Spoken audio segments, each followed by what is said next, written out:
सर्वप्रथम सर्वांना श्री स्वामी समर्थ.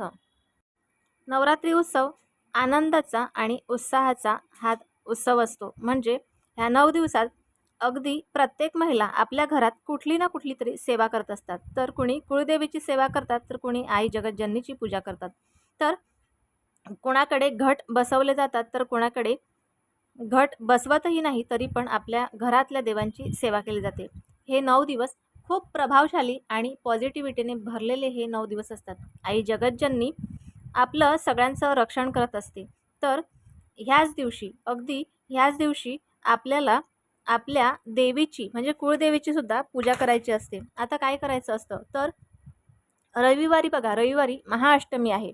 आता महाअष्टमीच्या दिवशी आपल्याला आपल्या कुळदेवीची पूजा करायची आहे. असं तर तुम्ही रोजच पूजा करत असतील, पण पूजा करून आपल्याला एक खास नैवेद्य बनवायचं आहे, जे आपल्या कुळदेवीला खूपच आवडतं आहे.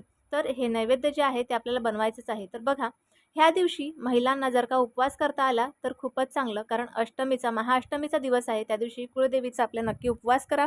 नसेल जमत तरी चालेल. तर बघा, आपल्याला नैवेद्य तर बनवायचंच आहे, पण हा नैवेद्य तुम्ही म्हणाल की बाहेरून आणला तर नाही का चालेल? तर बघा, आपल्या देवीसाठी आपण जे काही करू ते अगदी आपल्या मनापासून आपण करत असतो आणि बाहेरून माहिती नाही ते बनवत असताना कुठले विचार त्याच्यात जात असतात. तर बघा, नेहमी प्रेमाचा रस्ता हा पोटातून जात असतो. म्हणजे आपल्या आईला जर का आपण चांगलं काहीतरी बनवून नैवेद्य दिलं तर आईसुद्धा आपल्यावर प्रसन्न होईल. तर ह्या कुळदेवीला काय आवडत असेल बरं? तर ह्या कुळदेवीला आवडतं ती म्हणजे बासुंदी. आता बघा, बासुंदी बनवायला फारसा वेळ लागत नाही. काय करायचं आहे, जर तुम्हाला जास्त बासुंदी बनवायची नसेल, थोडी बनवायची असेल तरीही चालेल. दूध आणून अगदी व्यवस्थित त्याची बासुंदी बनवून घ्यायची. आता बासुंदीची इथे मी तुम्हाला रेसिपी सांगत नाही आहे. बासुंदी प्रत्येकाला येतच. पण ह्या बासुंदीत जर का तुम्हाला काही काजू बदाम ॲड करता आले तर नक्की करा. कारण देवी आईला हे काजू बदामसुद्धा म्हणजे सुकामेवासुद्धा खूप आवडत असतो. तर म्हणून तुम्ही ह्याच्यात काजू बदाम ॲड करू शकता. किंवा तुम्हाला त्याच्यात केशर ॲड करता आलं तर नक्कीच करा. कारण केशरसुद्धा खूप आवडतं देवी आईला, म्हणून केशर नक्की थोडंसं ॲड करू शकता. तर काय करायचं आहे, व्यवस्थित आपल्याला अशी बासुंदी बनवायची आहे आणि बासुंदीचा नैवेद्य आपल्या कुळदेवीला दाखवायचा आहे. त्यानंतर दुसरा नैवेद्य काय करायचे, तर दुसरा नैवेद्य बघा, कुठल्याही वेळेला हा नैवेद्य तुम्ही दाखवणार आहात का? तर नाही. तर अगदी दुपारच्या टायमाला किंवा संध्याकाळच्या टायमाला हा तुम्हाला नैवेद्य दाखवायचा आहे. तर दुसरा एक तुम्हाला नैवेद्य बनवायचा आहे. तो काय? तर बघा, तांबूल. तांबूल हा प्रत्येकालाच बनवता येतं असं नाही. जर बनवता येत नसेल तर तुम्ही एक सरळ आणि साधं काम करा. जिथे कुठे पानाची टपरी असेल, बघा लोकं पान खात असतात. सगळ्यांना माहिती आहे पानाची टपरी असतेच. कुठे ना कुठेतरी पानाची टपरी असते. त्या पानाच्या टपरीवर जायचं आणि त्या पानवाल्या दादांना सांगायचं, की मला तांबूल बनवून द्या. म्हणजे बघा, तो एक गोड पान असतं. त्याच्यात तंबाखू वगैरे काही नसतं. त्याला सांगायचं फक्त त्याच्यात वेलची, केशर, किशमिश आणि बरंच काही-काही ड्रायफ्रुट्स वगैरे पण असतात, लवंग असतं. तर अशा काही-काही वेगवेगळ्या त्याच्यात वस्तू असतात आणि त्याच्यात तो पान बनवला जातो. तो गोड पान किंवा तांबूल तुम्ही जाऊन म्हणा, लगेच ते व्यवस्थित असा बनवून देतील.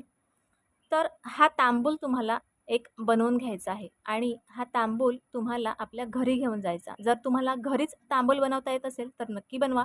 आपल्या हाताने बनवलेली कुठलीच गोष्ट देवीला आवडणार नाही असं नाही.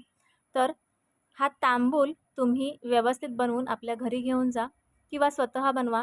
बनवल्याच्या नंतर हा तांबूल तुम्हाला देवीजवळ ठेवायचा आहे. हा तांबूल देवीला अतिशय प्रिय आहे. ह्या तांबूलने आपल्यावर सुद्धा देवी प्रसन्न होईल.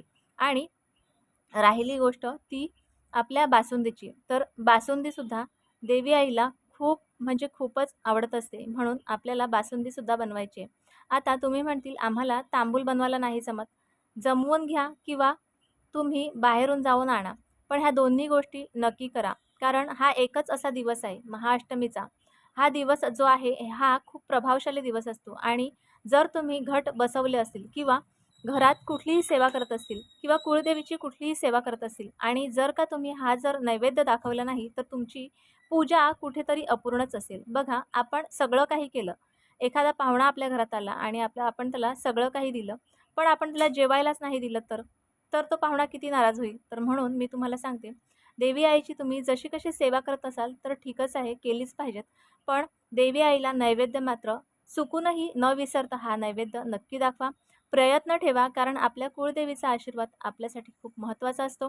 आणि ह्या महाअष्टमीला हा तुम्ही उपाय सांगा किंवा सेवा सांगा, पण नक्की करा. न विसरता हा उपाय किंवा सेवा तुम्ही करा. बघा, हे केल्यानंतर देवी आई आपल्यावर प्रसन्न होईल. अगदी भरभरून आपल्याला देवी आईचे आशीर्वाद मिळतील. कारण कुळदेवी आपल्या कुळाचं रक्षण करत असते. म्हणून ह्या देवी आईची आपल्याला छोटीशी ही सेवा करायची आहे आणि अष्टमीच्या दिवशीच करायची आहे. सकाळी करा किंवा रात्री करा, पण सेवा मात्र नक्की करा. तर हा छोटासा उपाय तुम्हाला कसा वाटला किंवा छोटीशी सेवा तुम्हाला कशी वाटली? आणि ज्यांना कोणाला हवा असेल तो व्हिडिओ नक्की शेअर करा. तर हा व्हिडिओ तुम्हाला कसा वाटला हे तुम्ही मला कमेंट बॉक्सद्वारे जरूर कळवा. व्हिडिओ आवडल्यास लाईक, शेअर आणि सबस्क्राईब मात्र जरूर करा. पुन्हा भेटूया अशाच एका नवीन व्हिडिओसोबत, नवीन विषयासोबत. तोपर्यंत सर्वांना श्री स्वामी समर्थ.